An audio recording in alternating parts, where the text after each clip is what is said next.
Hey, in this video I'm going to dump my old game to start a new game dev project. Let's go! But why am I throwing away my game? Well, because it really sucks. Okay, well, from the outside it actually doesn't look all that terrible.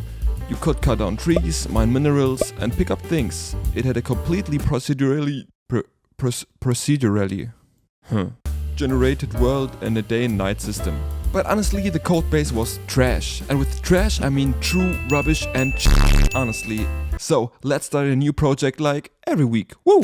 I already imported some assets from Broken Vector, love these assets. Maybe I'll replace them later in the process, but for now they stay. Because, oh look at these gorgeous assets. The trees, the rocks. You can see the grass and the water shaders I have from an old project, which I imported from an even older project, and from there I stole it somewhere on the internet. I don't know where exactly, but dear creator, if you see this, nice. Kudos to you, XOXO. But wait. Do you really want to start a new project, throw some assets in the scene again, without any plan, you little No, of course. I have a plan. First, I'm creating a test world. This test world is just there to make sure every asset I want to use has the correct size, looks good and fits perfectly into landscape. Then, after that, I care about the character. But you have to consider everything. Walk, jump, character, switch, slow handling. Okay, you got me. I just used the Unity starter pack. It's okay, fine. God. Okay, now that I created the character handling all by myself, third, I implement the basic mechanics and systems. Inventory, tree cutting and general material gathering.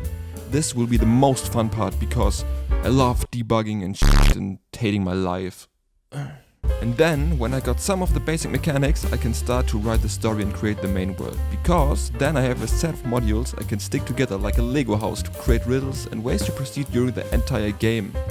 Fuck yeah, Lego! So, how about a little time lapse in which you see how I failed to create a beautiful landscape?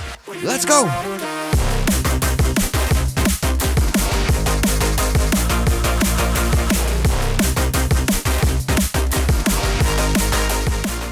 So, step 1 is done, the test world is ready and looks incredibly awful. This is how it has to be. Yeah, here I'm walking around a bit and walking on hills and walking on grasses and whoa, here's a bit buggy and so on and so forth. Here it looks very much like outdoors, yes. Next time we're going to create the first mechanics. If you don't want to miss it, you can subscribe to the channel and leave a like. Here I have a small video of the game which I broke off if you want to see it. And then see you next time.